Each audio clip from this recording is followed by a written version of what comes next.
Okay, we'll go ahead and get started. I call to order the meeting of the Manassas Park Governing Body for Tuesday, April 30th, 2024. First, we have an amended agenda before us. We have the addition of 10B, City Attorney Cost Analysis. I also believe we have a closed session. Dean, would you read the citation for the closed session? It's paragraphs 3 and 5 of subsection 2.2-3711A of the Code of Virginia. Okay, thank you. Any other changes to the agenda? Okay, do we have a motion to approve the amended agenda? So moved. Second. All in favor? Aye. Opposed, abstained, motion carries. Thank you. Next, please join us in a moment of silence, and Vice Mayor Mensing, can you please lead us in the pledge?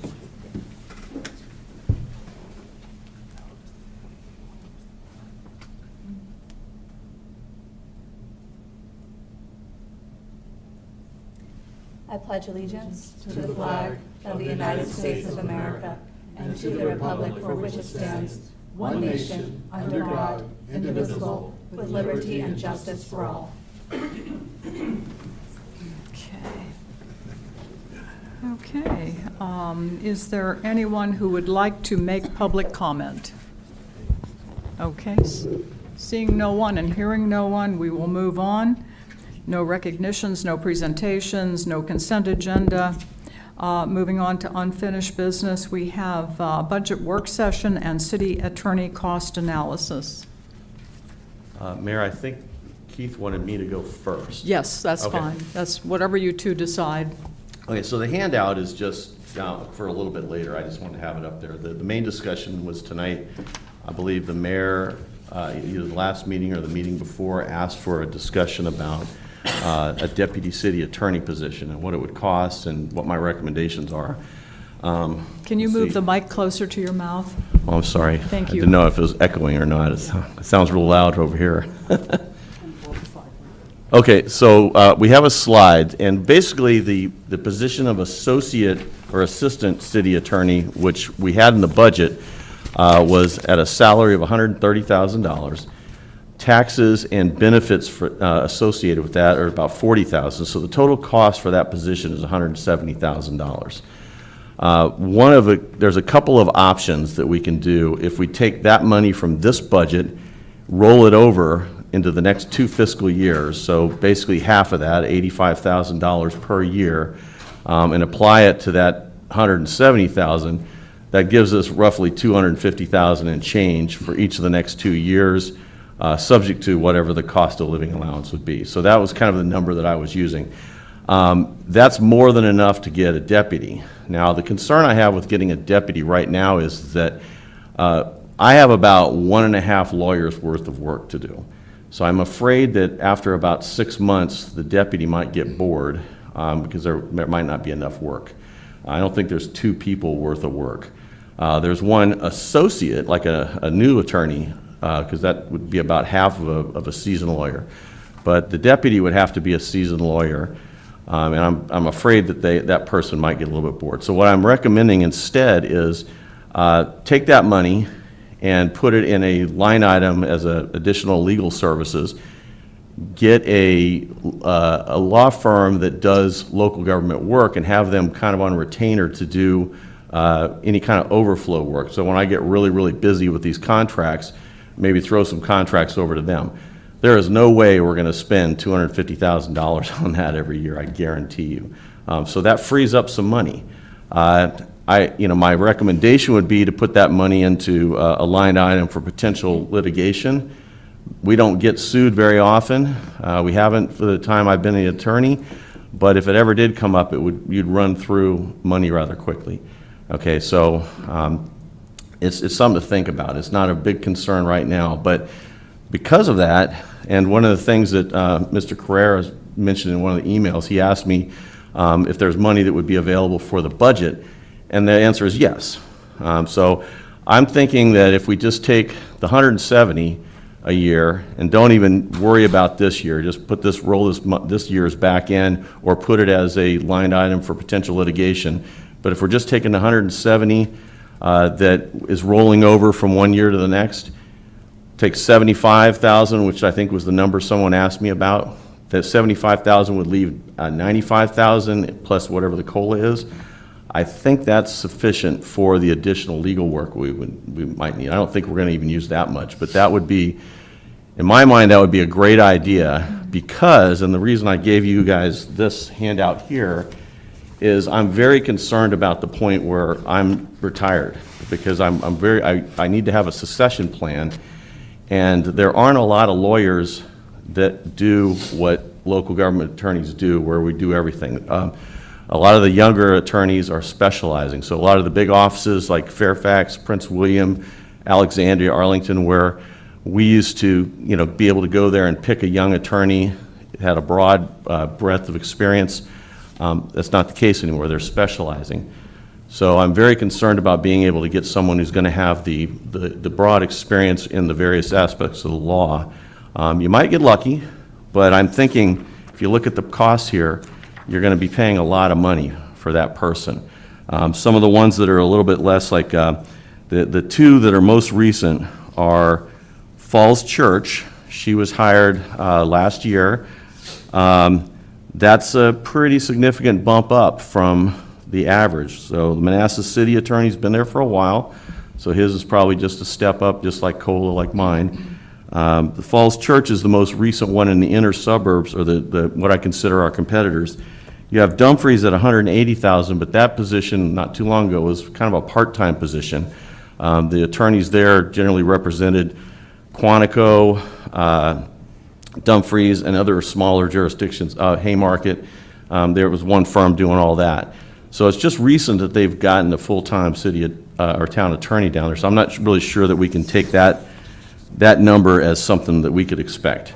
And they are also a town, so they don't have quite the same legal requirements as a city. So I'm thinking you're going to probably be looking more like around the 230-ish range. So what I'm suggesting instead is if you allow me to go out and get a firm to pick up the slack, that firm will get to know what we do here in Manassas Park and would be able to, in my mind, take over at least at an interim status. So when I leave, they could pick up and there shouldn't be any problems with continuity. And then maybe you decide you want to hire that firm as the city attorney, which some towns and cities do. So that's why you have this in front of you, is just so you understand what the environment is. I was down in Richmond last week at a continuing legal education. I was, asking around. Most of the attorneys that do what I do, all are pretty happy where they are. They're all my age or maybe a little bit younger, probably getting ready to retire, and they're happy. They're in their cities that they're in. Like I've been here, 20 plus, or was it 23 years now? A lot of them are like that, so they're not really looking to leave. So that's my suggestion, is to try to find a firm. A couple of the firms that I would hope would be an option. It seems like the people who are the face of the firm, the city attorney, the person that would show up at the meetings, are getting ready to retire themselves. The one firm that looks good is a firm we already have contracts with. They did the work for the condemnation for this building. We have them on retainer for litigation work. They represent Vienna and Fairfax, so they represent a couple of local jurisdictions. I'd like to talk to them about what they could offer us, if they could offer us a discount, and if so, maybe we could have someone come out here and give you a presentation. So anyway, that's my spiel. We do have money in the budget to do this. If you just roll over that line item, and then that frees up the 170 that you spent, or that you saved this year by not having an assistant city attorney. So you can just roll that right back into the general fund. Yeah. Thank you, Dean. That's very interesting. Comments or questions? What? I just have, Yes. no, go ahead. Good question, Rich. So for our discussion, so 100K of that 170 would be moved over to legal services, and then 75 would be returned to general fund. Is that correct? Or is it? Yeah, it's whatever the final, I don't know what the final number, let's see, what do we have? 173,117 is what is budgeted in 2025. So if you took the 73,117, to put that into or you could even take 75,317 and leave 95 in the line item. It would be added to the line item that I have right now for additional work. So I don't think we need a new line item necessarily. It would just be for additional legal services. Okay. Do you have a follow-up? I just have one other question, sorry. Yeah. to jump. Yeah. When is the last time your position as a legal services, as a class, as legal has been studied in the city, do you know? I'm sorry, When I has your don't understand the position question. been, last time it's been reviewed for compensation, separate from the COLA, has the legal department been reviewed here in the city? I don't. To think compare it to other has. jurisdictions? Well, when Salary. I was hired, when I was brought in-house, we looked at the other jurisdictions to find out what the salary should be. Okay. So that was 2017. So a reclass or a general comparison has never been brought up? No. Okay. No, Thank you. I haven't been involved in one. What year was that, Dean? 2017 is when I 2017? came in-house. Yeah. Okay, thank you. Thank you. Well, Okay, thanks. Councilmember Moore. Yeah, I just want to understand your recommendation, Dean, and I think it's a good one. The hiring a law firm to do work that you aren't able to get to. But the money that we're going to move, the 70,000, is it 70 or the 100,000 that we'd be moving forward? Well, to? so it'd be 95. You'd take 95 of that 170 and move it into a line item for additional legal services. Yes, legal services. 75,000 would go towards lowering the tax rate. So you are suggesting taking 75,000 and moving it into our general fund?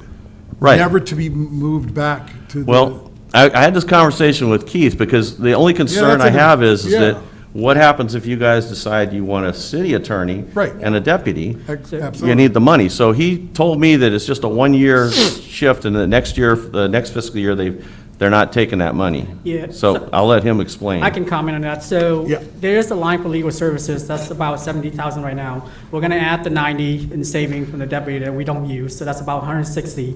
The remaining 75, originally, we were gonna use some of that to kind of offset some of the costs that we're incurring, but after rethinking through some of the models, we are not going to need to use it. So we are not going to need to use that 75.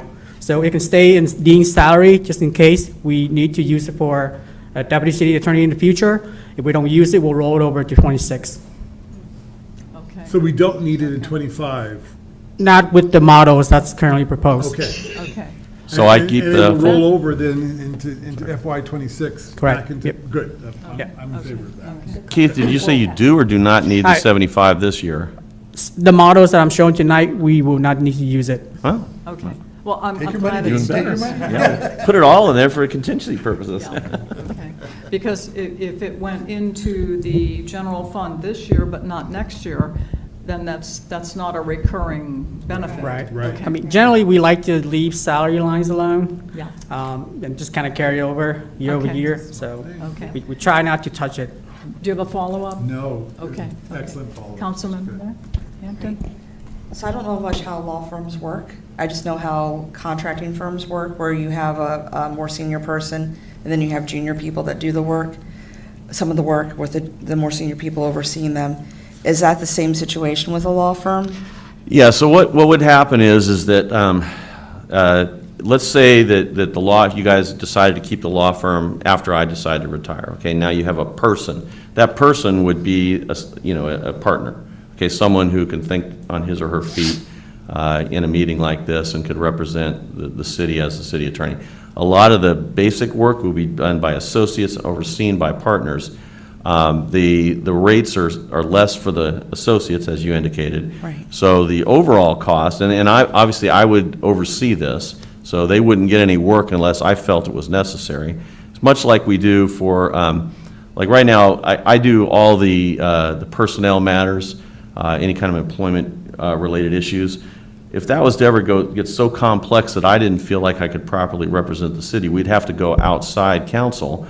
And it would have to be a decision I would have to make based upon my ethical obligations to properly represent the city. We don't do that because most of the stuff I can handle, but it would be the same kind of thing there, whereas if I felt that I was getting to the point where the backlog was causing a big problem for the city, which sometimes it does, I would have to punt some of that over, and I would expect them to give it to an attorney that was less than the partner level.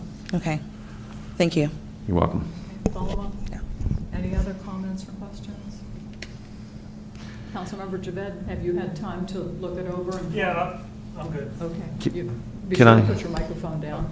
Okay. No question. Okay, when do you need a decision, or do you want? Well, I'd consent? like to know if this is a good plan that I can move forward with, if you want to Yeah. digest it a little bit Yeah. and tell me later. that's fine, but I'd like to get this in place coming up soon. Okay. Ideally, I get them before the fiscal year, because I got a lot of stuff that I'm backlogged on, and I feel a little Yeah, bit bad well, about it. let's take the pulse of the governing body. How do you feel about this? I think it's a good idea. I'm supportive. Okay, Support it. I support it. Support. Support. Okay, Okay. great. Well, I'll Okay. go and I'll ask them, maybe we can get the rate reduced from what they currently charge us, because we'll have some bulk rate going there. And then I'll plan on having that person come and brief Good. you. Excellent. Go forth and negotiate. All right. Thank you very much. I appreciate that. Thank you. Okay, thank you. Okay, moving on to the budget work session. Yes, so good evening, ladies and gentlemen. So this is work session number 4, and the way I'll kind of do this is I'll kind of refresh your memory on the models that Mr. Palco briefed up to this point. I received 3 more models that we did analysis on. I'll just kind of show what they are, how we're going to fund them, and then my recommendation at the end. So that's kind of how this is going to flow. Okay. Oops, sorry, that was, okay. So let me go all the way down here. So these are the original 9 that Mr. Palco presented to you all. So just kind of refresh your memory. This is the status quo. This is the Excel sheet that we received question from you all and we answered today. It's 1.43 real estate, $3 personal property, and 2% COLA. And then, as you can see, we're unfreezing the zoning, but freezing a couple of position. There are some CIP projects that we also pushed back a couple of years. There are some CIP projects that we are doing that are a little bit more critical, but we did push back some CIP projects. Additionally, for this one, there is no contribution to the reserve in fiscal year 25 and 26. They're kind of the lean years. And then we pick up from 27 to 34. So that's the status quo. And then based off of that, based on your guidance, Mr. Palco presented 9 models, and then he recommended these 3. And as you can see, they're varying real estate, personal property, really sort of trade-off. And I think the key takeaway here is if you look at the real estate and personal property, it's sort of a 25 cents for 1 cent trade-off. You can kind of look at the 2 categories for each of those options. And this is important because I think it's going to feed into the balanced approach that I'm going to recommend at the end. So as for example, 139, that's a 4 cents reduction in real estate, and that's $1 personal property. So you're kind of trading up 25 cents for 1 cent. Okay. Keith, really quick, 25 cents on the real estate for $1 on the tax rate? Or did I have The it other way, around? 25 cent personal property for $1 reduction in real estate. Okay, thank you. Or I'm sorry, for 1 cent reduction in real estate. Okay, thank you. Councilmember Hampton, could you put your microphone down? Oh, yeah. Thank you. You're welcome. So between the last work session to this one, we received 3 additional model requested for analysis. One was very similar to the strategic plan in terms of numbers. It's got a plus 240. And then the other one is very similar to the status quo, except it's a slightly higher COLA. And so I just kind of renamed those, and I'll show you how. And then the 3rd model was requested, but it was the same as the pre-COVID personal property model. So what's the analysis on the first 2, the status quo balance? So as you can see, if we want to do a 1.42 real estate, which is a 1 cent reduction, and a $3 personal property tax, which is no change, and unfreezing the zoning position and 2% COLA, we're going to have a deficit all 10 years. Now, like I mentioned earlier, because there's no contribution to the reserves in fiscal year 25 and 26, we don't really have a way to balance it without using ARPA funding. Fortunately, we did find some excess ARPA funding, primarily the ARPA tenant improvement program. When we did the analysis for all of the space that are empty, and assuming that they're all filled and all of the tenant improvement programs are funded, we still have enough to cover 25 and 26. So that's the good news, and that's what the plan is, to cover that. For 26, for this model, unfortunately, once we exhausted that ARPA funding, we have to next look at CIP, and of the remaining CIP that's on the list, the least critical, in my opinion, is the green plan. And unfortunately, if we're going to go with this model, we're going to have to cut that in order to fund it. And then there's a small portion of the unspent amount set aside in 26 to purchase the community development building that we can tap in to fund 26. And then 27 in the out years, we propose to reduce the rainy day funds contributions in order to fund those deficits. Now, there's a difference between reducing the contribution versus touching reserves. If you look at the budget, there are 4 contributions to the reserves. There's a reserve line, and there's a rainy day fund lines. We're proposing to reduce the contribution to the rainy day funds. Okay. So it's not touching the reserves in any of these models. So. Okay. Moving on to the strategic plan model plus the 240. Again, same concept. The deficit is slightly lower because because you're not unfreezing the zoning position. So essentially, the cost is less, the deficit is less, so we have to use less funding to balance it out. But the same concept apply in fiscal year 24 when you use that excess ARPA funding. 26, unfortunately, the Green Plan CIP will have to go, and then the 27 to the out years, same concept.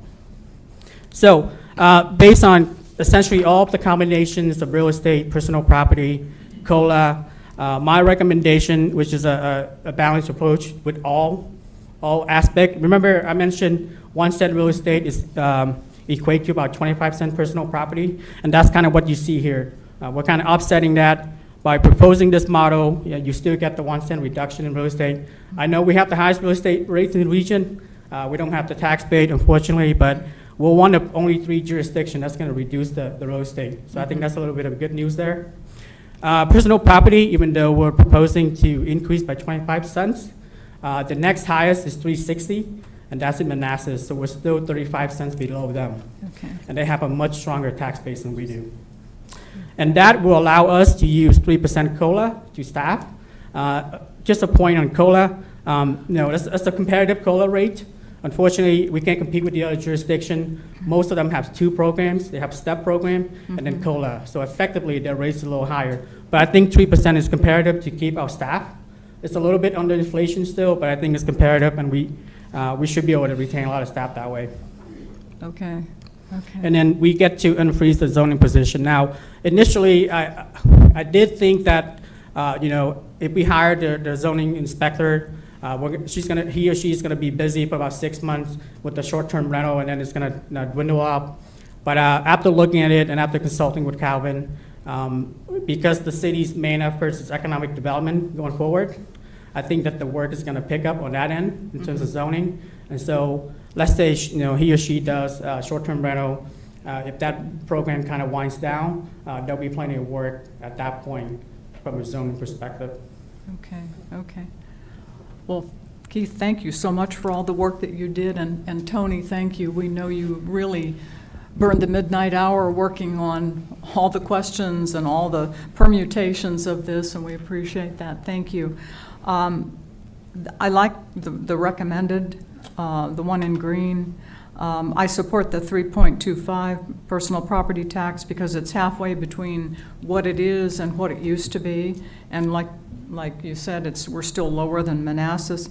Is there any way through adjusting again the rainy day fund contributions going forward? Is there any way we can make the COLA 4%? There is mathematically, I hate to say no, but I think from a balance perspective, it's going to be, we're going to have to eventually wipe out the rainy day contributions to do that. Right now, I think we're at $250K remaining for each of the out years. Okay. If we were to increase it to 4%, we would no longer have any rainy day contribution Okay. for the next 10 years. Understood, understood. I'd sort of like to explain and give a little bit more detail to everyone my reasoning about why I recommended the zoning enforcement hire. External events at the national level can have a real impact on localities. And in that regard, there's an elephant in the room that nobody's talking about. Now, I don't want to be misunderstood, so I would first say that I strongly support immigration. Immigration is a positive benefit to the country. But what we have right now is not immigration. It is a wide open border. This is unprecedented, it's out of control, and it's not sustainable. Between 6 and 10 million migrants have just simply walked across the border, and we have to add in 100,000 getaways. That's a significant number of individuals. the migrants will eventually move outwards from the large cities, and that could affect us here in Manassas Park. We could see illegal renting at a much greater level than we do right now. So unless the border problem gets fixed, every state now or could soon become a border state. And that's why I recommended more zoning enforcement, just trying to be proactive, so. If I could make my apologies, a comment on the COLA.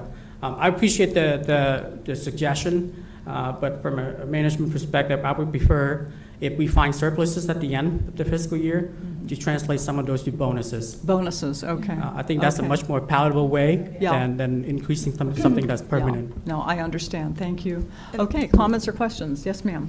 And then by finding money at the end of the year and giving people bonuses, they actually get more of the money than spreading it out. I forget how many it was, like every other week. 26 pay period. Yeah. I mean, I know personally over the years, I always like getting bonuses versus getting, I don't know, like a 1% increase in my salary. Yeah, I think- bonuses are a happy little event. Yes, they are. And Yeah. I'm sure there's probably, based on the different questions we've had, we found some, Yeah, we can find Yeah. something somewhere. okay.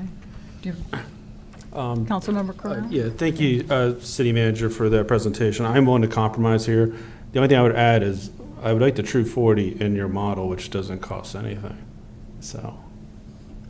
We can do that, subject to the rest of the GB. Because that would end up giving a little bit over 3. Could you repeat that So, again? so giving the True 40, so the employees would not work 8.5, they would work 8 hours with a 1-hour lunch in it, and that would boost morale, and I think that would give an average about 3, probably 3.25. Okay. Okay. Comments on that? Yes, ma'am. Thank you, Keith, for your recommendation. I think it narrows everything down and is appreciated. I like the 3% COLA. I wouldn't want to go less than that.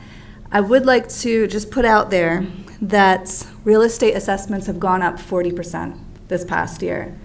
In contrast, car values have gone up 9.8%.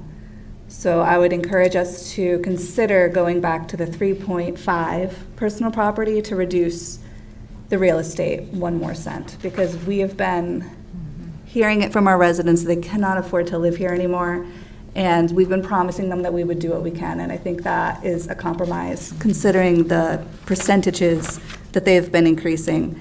And then I guess my question is about Mr. Carrera's True 40. Are there any downsides that we're not seeing that you could think of?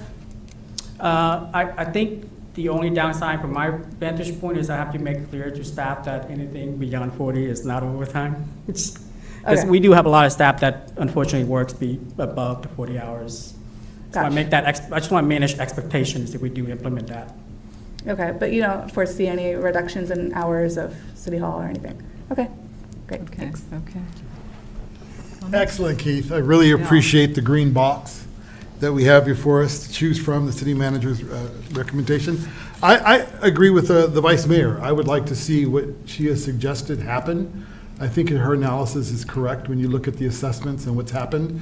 I've already seen several emails on Facebook about, wow, I've got my assessments and they're huge. So if we can reduce it down more to the 1.39 and raise the property, personal property to 3.5, that to me makes a greater sense. But if that's not a compromise on this dais that's going to be achieved, I'd much rather adopt the green box and appreciate Tony, our budget manager, and all the staff that went into pulling this together and working with us and their patience. Side notes, on the assessor issue, we talked about this before. We have to do a workshop on assessor and their values and how they evaluate our properties. We need to bring them in here, have them talk to us, because we're gonna get questions. They're gonna say, my property is not worth 40% higher than what it was yesterday or last year. So we can educate, if the governing body could be educated on how the assessor process works, then I think we can illuminate and educate the community as well.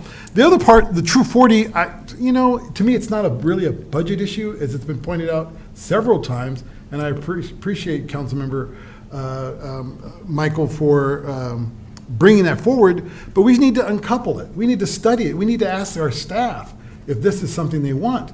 I have no problem with it. But I still want to hear from our staff before we couple it to our budget and say, this is what we're going to do, a true 40. I want to hear if Councilmember Carrera is correct, and just to see, and we can uncouple it because it has no budgetary ramifications tonight. So again, I'm going to vote for the green box, Yeah. but would much rather see the lower property tax by 1.39 and the 3.5 personal property tax, given the analysis that our vice mayor has done. Thank you. Yeah, I agree with the vice mayor. I could be very happy with 141, did you say? 1.3. And 3.5. Well, yeah, 3.5, and then I'd like to see what that would bring the real estate down. Okay, okay, yeah. So, Yeah. we actually look at that model as well, and I think that's doable. I don't know about 139. I think we can look at 141 and 3.5. Okay. And I can bring that back. Yeah, and I agree with Councilmember Moore. It would be nice to see an impact of what Councilmember Carrera is suggesting. We can do a staff survey, and then going back to the assessor, would you like that to be immediately, or, okay? Only because assessors went, the bills went out last week, Yeah, giving us they- our assessed yeah, values, yeah. and the questions are popping up on Facebook and Yeah. on our emails. Yeah, And if they could do it in plain English, Yes. that would be, yeah. We had a briefing from them, but it must have been 5 years ago, 6 years ago, when before we brought the assessor in-house. I mean, honestly, I can use a refresher myself, so we'll Yeah. have something. Okay, back. thank you, Um, thank you. So it sounds like for next work session, I'll bring two options back, this one and just a flip. Okay. Thank you. Okay, are there any other, yes, just ma'am? really one thing, for the true 40, if we could also find that if there's going to be any impact upon the residents, because I know Yeah. years ago, when we were in the old building, you had the general registrar here, and then down the hall, I think that was Commissioner Revenue, they would shut down every day for so many hours, and I remember that there was many residents that were unhappy about that, so I just want to make sure whatever we do, that it's not that detrimental to the residents.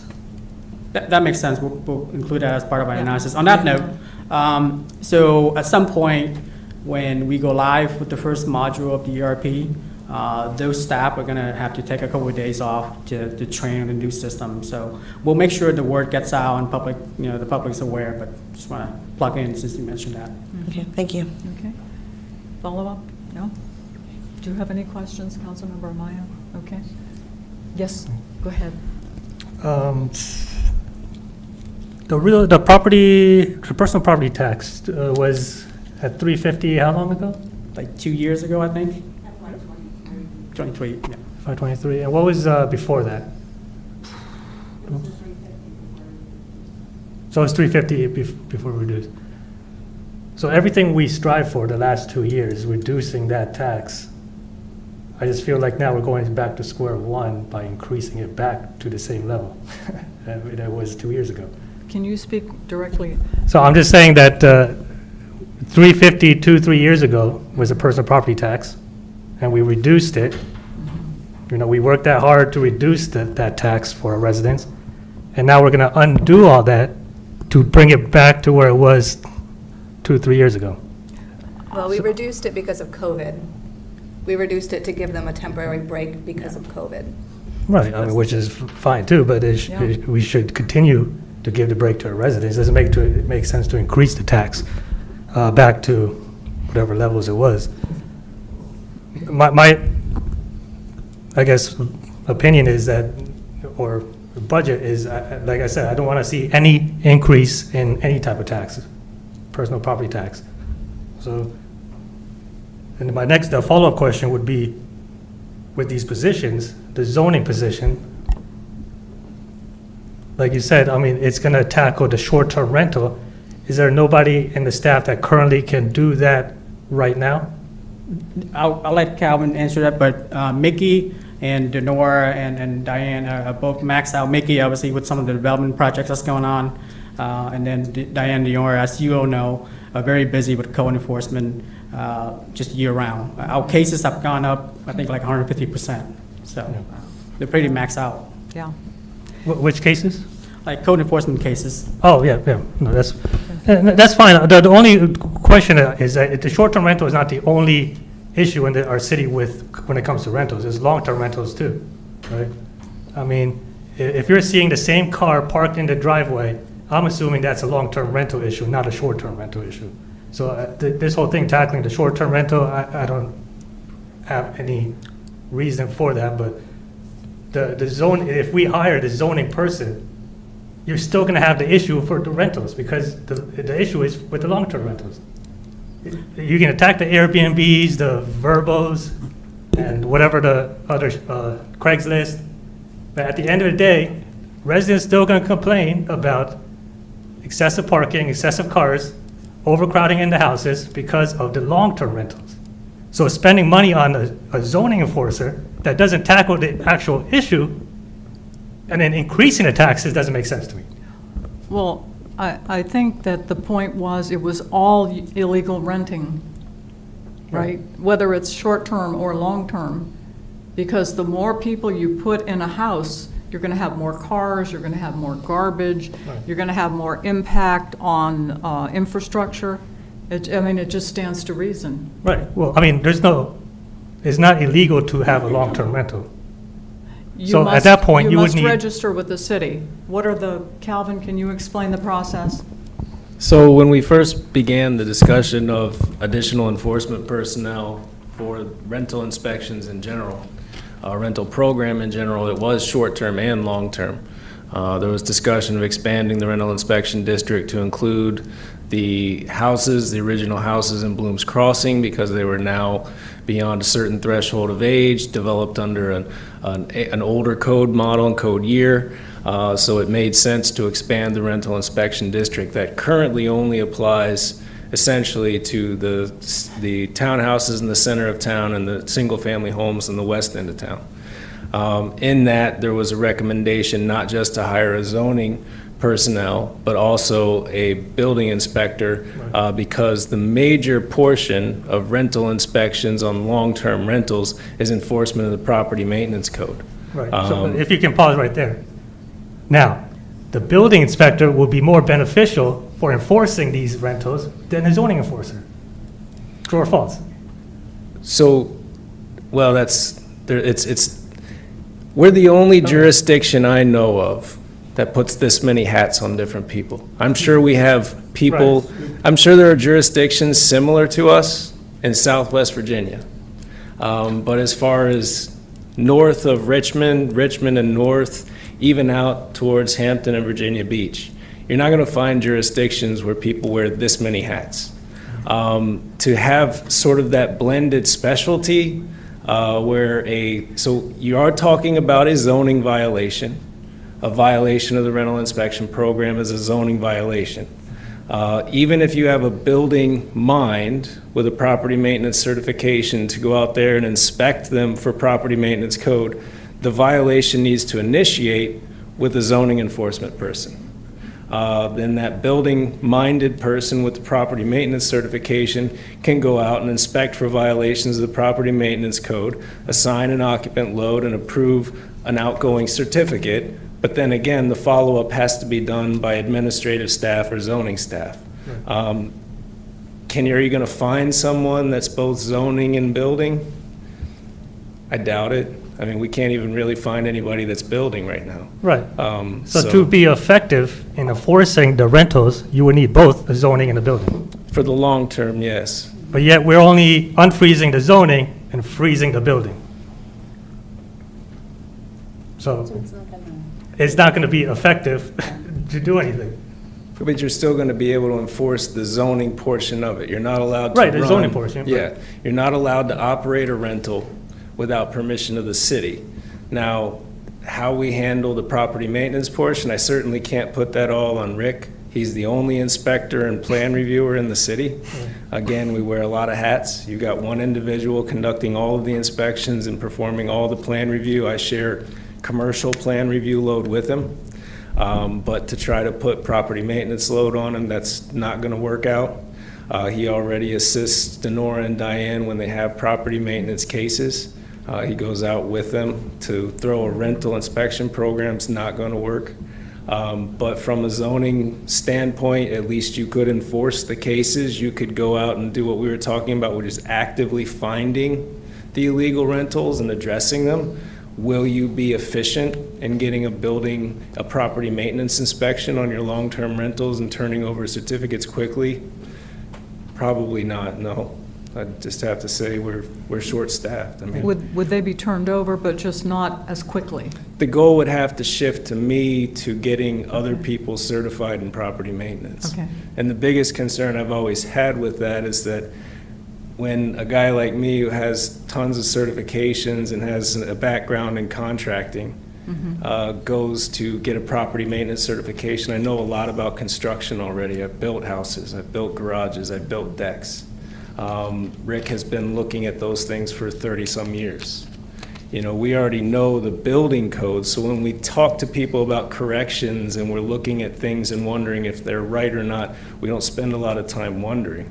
We know whether they're right or wrong, whether they're safety issues, or whether they're just simple, you know, the gutter's falling down here because you're missing one gutter nail. You know, I'll give you a couple weeks to put it back up because it's not going to cost you $20,000. When people don't know things about construction themselves and they start issuing property maintenance notices, you can run into some problems because they could be asking people to do $50,000 worth of work in a week. And that's not the kind of customer service we want to offer. We want to offer education first, educated enforcement requirements second. You know, but we don't want to be out there telling people to do unreasonable things in a quick and, you know, expensive manner. Okay, thank you. Do you have follow-up? Yeah, and how would I guess, the administration be actively, proactively looking for these illegal renters? So that's, I mean, you know, Like, they have to how would you determine if advertise- it's a zoning violation? They have to advertise somewhere. I mean, Oh, you're well, not yeah, gonna I run a mean, business if you're not advertising somewhere. So that was the very first thought we had was Yeah. the initial primary duty of this no zoning enforcement person, if their job is to pick up and run with a rental inspection program, is going to be to scour the various advertising sources, look for homes in Manassas Park that are being advertised for rent, and start knocking on doors and sending letters and trying to get. At first, you're seeking voluntary compliance. Yeah. You know, you're not in compliance with our program. Will you let us in for an inspection? And then, you know, after that, you're going to have to wind up probably seeking evidence and going before the magistrate to say, we have reason to believe that this advertisement is for this house. They're not in compliance with our program. Can we get in? Well, specifically, then the long-term rentals. Same thing, they're not in compliance with our rental inspection program. Yeah. If they're advertising for a long-term rental, then we're gonna find their advertisement. We did this in 2006 and 2007, and it was actually at my recommendation. I remember a staff meeting amongst building, planning, zoning staff, and we had 8 staff members back then. And we had the bandwidth to do it, so we actually would go to the grocery stores and rip the little numbers and call the owners and say, yeah, this house is on Baker Street, I'm interested, can I come look at it? And they would meet us there, and we'd say, we're with the city, we're here to, you know, we're here to see if you're renting the house out or not. But that was what we did, 2006 and 2007, and then the recession came, and it kind of became a null issue. There were more foreclosure signs than rental advertisements, so. I mean, to me, if you want to enforce the real estate or the rental, you will need both the zoning and building to be effective. And if only doing one this year does not make sense because it is going to fall through the cracks. So my question to the body is, can this wait until we have enough for the zoning and building to unfreeze both positions? We don't know when that will be. And we're still going to have illegal renting. And like Calvin said, you know, the zoning portion of it will be enforced, whether it be short-term or long-term. Yeah, but he can't determine if the house has a second kitchen or if they built like an apartment style on their garage. That won't be enforced until you have a building inspector. Well, those have surfaced before. Right. I know folks have emailed us photographs of homes with 2 kitchens. and they followed up on it. So that part of it cannot be proactive. But the illegal renting, yes. And I think the illegal renting was just given as an example. I personally would rather have half of the package than none. I know from residents before I was on council, now that I'm on council, I've had my ear bent a lot about that. I know from when my brother was a police officer, talking about some of the things that he's come across, and he was here 25 years, so he saw things go from single-family homes to single-family home turning into apartments. So the long and the short of it, it's out there. Better to have something than nothing. And unfortunately, I think would my preference be to have all of it? Yeah. But looking at the models based on the email that I sent, you guys saw how I went through everything just to figure out how we can do something. We're just not, unfortunately, the times aren't as good as they once were. They're not bad, but they're not as good. So something has to give. But not on the back of the residents, so. Yeah, I will So, I say, mean, last meeting, I think our goal was to get the COLA to 2%, right? That's what everybody agreed on. So, I mean, the status quo balance does that, right, Keith? The status quo has 2%, correct? Right, so, 2%, no increase, and still have the 1% reduction. And still has your zoning in there as well. I think that's what we all agreed to do, is the 2% COLA. I thought it was 2.5% minimum. Yeah, It was 2.5. Well, that's because we thought we couldn't do 3. I mean, there was a sense that we might not be able to do that. Right. No, the plan I presented last time, I think it was a 1% COLA increase, but everybody shot that down and suggested at least let's get to 2%. Yeah, well, 1%, I mean, even 2%, we're going to lose people. What's the price of, what's inflation now? 4%? Like 3.7, I think. Okay. Yeah, I think we're definitely going to lose people at 2%, which is why we had to really look hard and find that extra 1%, honestly. And going back to your point about COVID, to Vice Mayor mentioned his point, Tony reminded me, the reason we did that was during COVID, and that was due to supply chain issue that really affected used car prices, which disproportionately affect blue-collar workers, which our city has a lot of. So we dropped it significantly during that time to help those folks.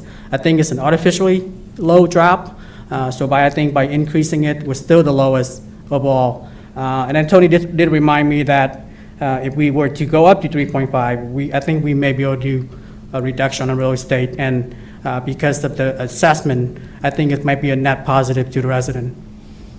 Good. Okay. I think that's what we need to work towards. Yes, I would agree. agreed, So, yeah.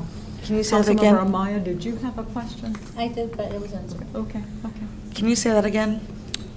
If we were to go to 3.5, I think we could reduce the real estate even more, 1, possibly 2 cents, but I need to check the numbers. And then if we went to 3.5, then on a 30K, and I'm not very good at doing math in my head at this level, if we increased it back to 3.5, the personal property tax on a $30,000 vehicle, would that be now at $150 a year? Yes, that's rough median estimate, correct. Obviously, if your vehicle is more expensive than, Right, you're gonna be paying more.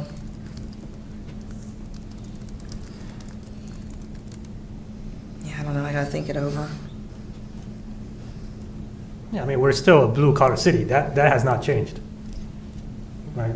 Well, even if we're not. COVID or not, I mean, we're still a blue-collar city. Right, and I think the last thing I read is that lower middle class now is like 6 figures, 110, 120, something like that.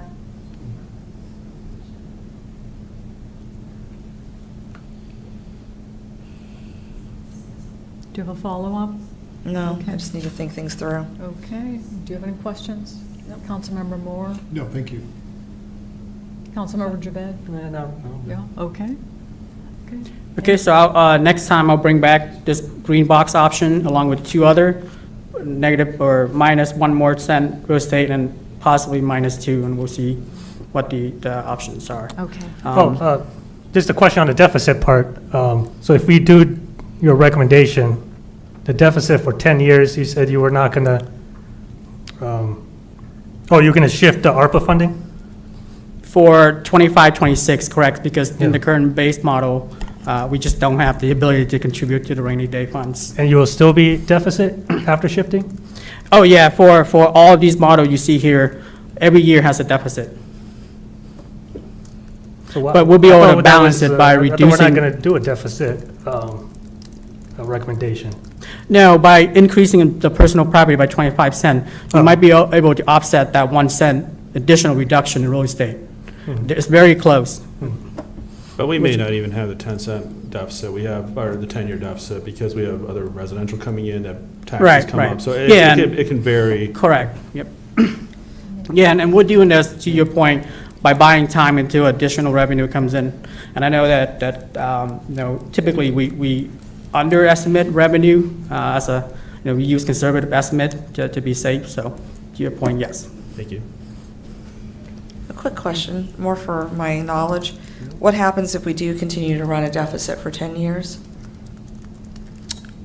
Well, we try to balance every year for 10 years, but next year it may change. I mean, this year it could change. Right, And we can- yeah, because we don't know what's going to even happen come November at the federal level. The good news is that our revenue, real estate, personal property, unless there's a major recession like 2008, you can kind of expect those revenue streams to be constant. Okay. So it's really on the spending side that we worry about.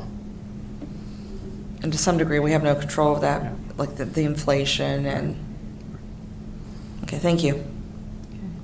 And just to be clear, I guess, is the body going with the pre-COVID plan? Is that what you guys are doing? Recommended. He's going to bring back The the models. recommended plus the analysis of increasing personal property to 3.5. So I'll bring another. Well, that's what I'm saying, that's pre-COVID recommendation. Just bringing back options to see. You want the 350. What was your comment? I'm saying that's the pre-COVID recommendation, the 350 personal with the 140 tax. Oh, yeah, there it is. Yeah. So it was already recommended, but this one doesn't have a deficit. No, that one does as well. It does. Yeah, I believe all of these does, correct. The top three all have deficits. Deficit that we're able to balance with other mechanism. So it's not like, once you adopt this, we're gonna run a deficit. Yeah. But I'll also bring back to see if 1.40 is doable, so. Okay, thank you. Any other questions? Questions? Okay, I don't see any other questions. Thank you very much, much appreciated, and that is very balanced. Okay, moving on, there is no new business. Is there anyone who would like to make public comment time? Just really quick. Yes, ma'am. Saturday, we, in the rain, went out, as you all saw on Facebook, and did a cleanup starting at the Lower Kent Park and around, and we collected around 70 pounds of trash. You all saw the quite large bag of beer cans. Yeah, a lot of Modelo. But I'd like to thank everybody that came out, and also we will have a stream cleanup on June 19th from 10 a.m. to 12 p.m. just over here at the VRE. Yeah, could you say that again for the folks at home? Yes. So Wednesday, June 19th, from 10 a.m. to 12 p.m. over the VRE parking lot, we are going to do a cleanup at the Russian Branch. And that'll be the first one that we've done underneath Keep the Park Beautiful. So we welcome everybody to come out. Okay, super. Did I see a hand down here? I just could get Yes. the time, Yeah. if Councilmember Hamilton. 10 to Repeat the time. 10 to 12. Thank you. I got the date. 10 to 12. Anybody else? I think yes. Yeah? Did you have something? No, I think Keith has something. Okay, moving on to city manager's report. Well, thank you. I didn't want to interrupt public comment. So standing next to me, as you know, is Sarah, and I just want to give her a second to kind of introduce herself to you all and the public. But I give credit to Mr. Palco for promoting her in-house, and she's been wonderful as chief of ops, and she's been absolutely crushing it as deputy. So I'm very happy she's with the team, and with that being said, I'll kind of give the floor to her. Good evening, Mayor, members of the governing body. Thank you, Keith, for entrusting me and appointing me in this position. I'm very excited to take on this interim role. Under this interim role, I'll be in charge of finance, HR, general services, and IT, in addition to my previous stuff of community services, code enforcement, special events, and then just regular operations. So it's a lot to take on, but I'm up for the challenge, for sure. So that's really all I have on myself. I sent you my intro email, so you kind of know some of my background, but very excited to help take on this challenge. Yeah, well, we welcome you. Awesome. While I'm up here, Keith, did you want me to talk about the Signal Bay stuff? Sure. So most of you probably saw my email from earlier this afternoon about Signal Bay Water Park. We had a white coat or plaster, we use the term interchangeably, job scheduled there as part of the CIP. That was approved back in January. They started the work in April, which is what we asked them to do, because that way the pool would be perfect once we would open in May. That was the plan. However, things did not go as planned. They got in there to start doing the work, and they found a bunch of hollow points, which is basically the white coat that we got put on in 2015. I started to delaminate from the concrete behind it. A lot of that is pretty typical of the age of that infrastructure. It's bad concrete that's back there, and the white coat's not adhering the way it should.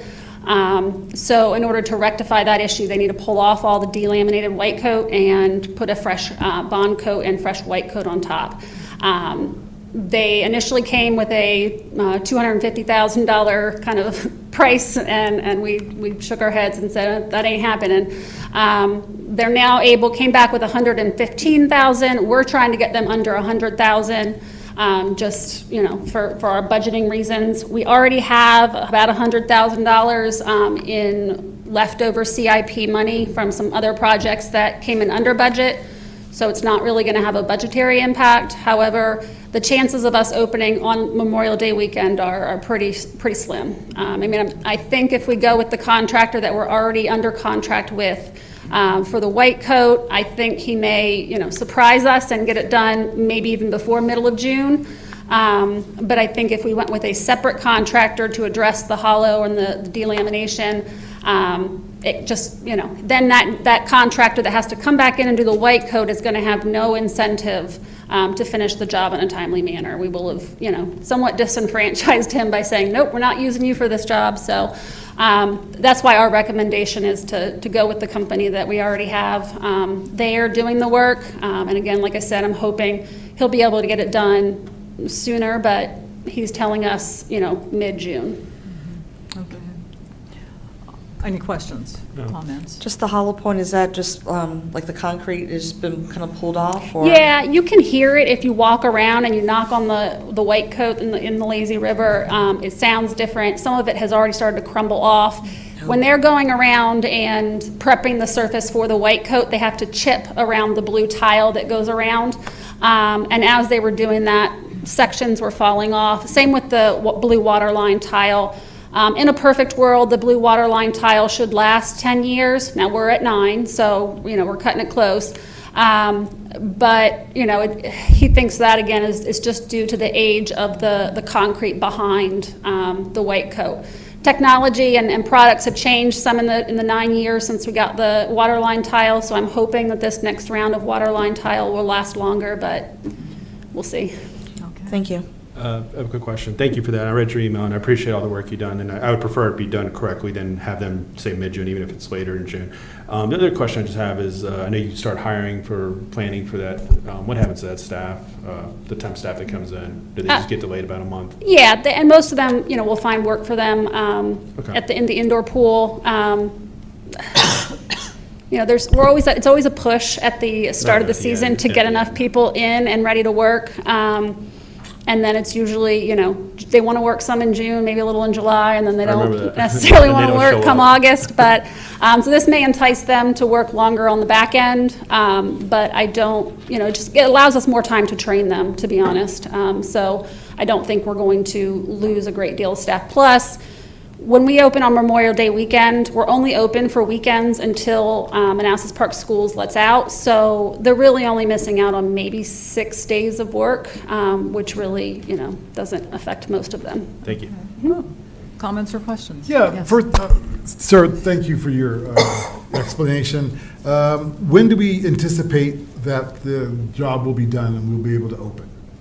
The contractor that we have on right now is saying mid-June he'll be done. He thinks, he's also said that if we went with another contractor, it would be much longer than that, but I think some of that is him saying he's then not going to make it a priority to come back and finish the work. He's not giving us a concrete date at this point, but like I said, just said mid-June. So we're hoping around the 14th or 15th. Maybe we'll be lucky and it'll be before, I think school lets out on the 8th or something like that. I could be Yeah. wrong. I'd be thinking of Prince William County, but, you know, we'll get that information, you know, we'll track it and hopefully it'll be sooner, but it'll be hard to tell. I think you may have answered my follow-up question, but it was more what Councilmember Carrera was saying. Is it possible then to extend some hours in the evenings or on Saturdays so that our residents will get more enjoyment since they're going to miss several weeks of pool enjoyment? That's a great question. We actually did increase our hours there a few years ago to go until 8 o'clock on Friday, Saturday, and Sunday, and that was a big hit. Yeah. We don't recommend going any time past 8 p.m. just because of the lighting situation there. But I'll have to talk to Grace and Jay. Obviously, they're the ones in charge of it. I just happen to know quite a bit about it. You know, there might be the opportunity to stay open some weekends longer in August, or weekdays longer in August. We do revert back to weekends only, I believe. I can't remember if that was the case for this year. The only issue with that is that August does offer its own staffing challenges with kids going back to college and, you know, various vacations and whatnot, and that's part of the other reason that we would revert back to just weekends only until Labor Day was the staffing challenges that we would have there. Great. Since you're up there, I also want to just thank you and Jay and Tony. The stairs at Signal Hill Park are phenomenal. Phenomenal. They're beautiful. The landscaping that's next to it, just gorgeous. And, you know, I'm no longer getting splinters, or our kids are getting splinters. It's kudos to Jay, his team, Yeah. and to Sarah and our budget manager. So thank you very much. Sarah, what do you need from us? Do you need a consensus as to which one to follow, or what? Yeah, I think, first I wanted to make you aware that we would be opening late. If we can get the quote that the contractor has promised us for under 100,000, then we really don't need anything from you. Okay. Right now, we have a quote for 115. Keith doesn't have signature authority on 115,000, so we will have to come to you for that if it's 100,000 or above. So I think Maura just wanted it on your radar. Okay. And Because I was going to say, option one would be my pick.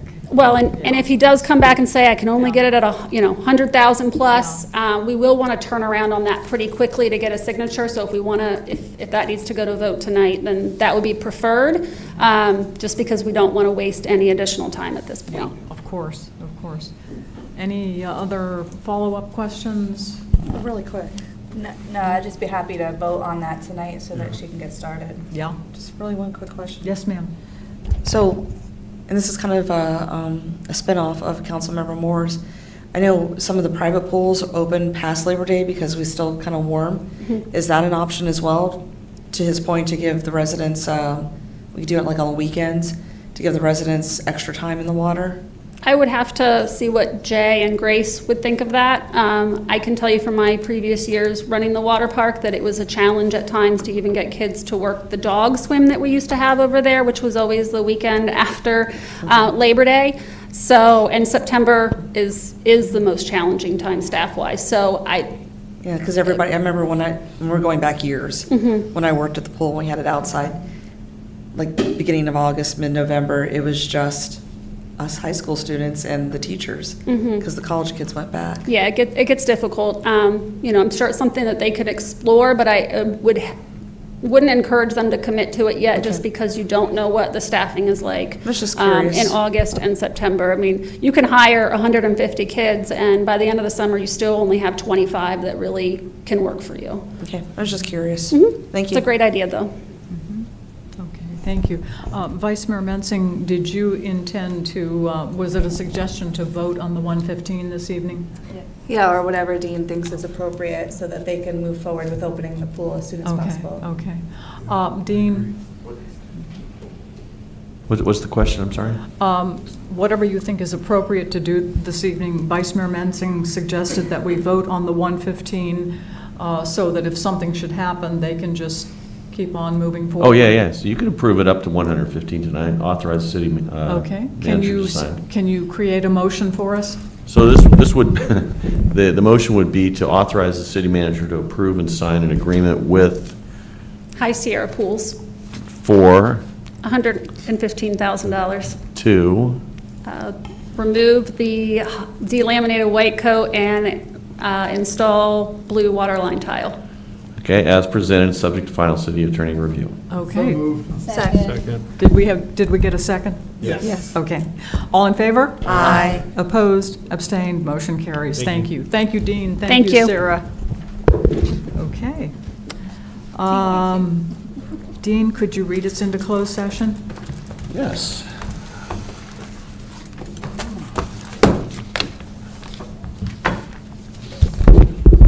I recommend the governing body go into closed meeting for the following reasons: to discuss and consider the disposition of 2 city-owned parcels where discussion in an open meeting would adversely affect the bargaining position and negotiating strategy of the city, and to discuss 2 separate prospective businesses where no previous announcement has been made of their interest in locating in the city, pursuant to paragraphs 3 and 5 respectively of subsection 2.2-3711A of the Code of Virginia. Do we have a motion? Second. All in favor? Aye. Opposed, abstained, motion carries. We'll take a 5-minute break.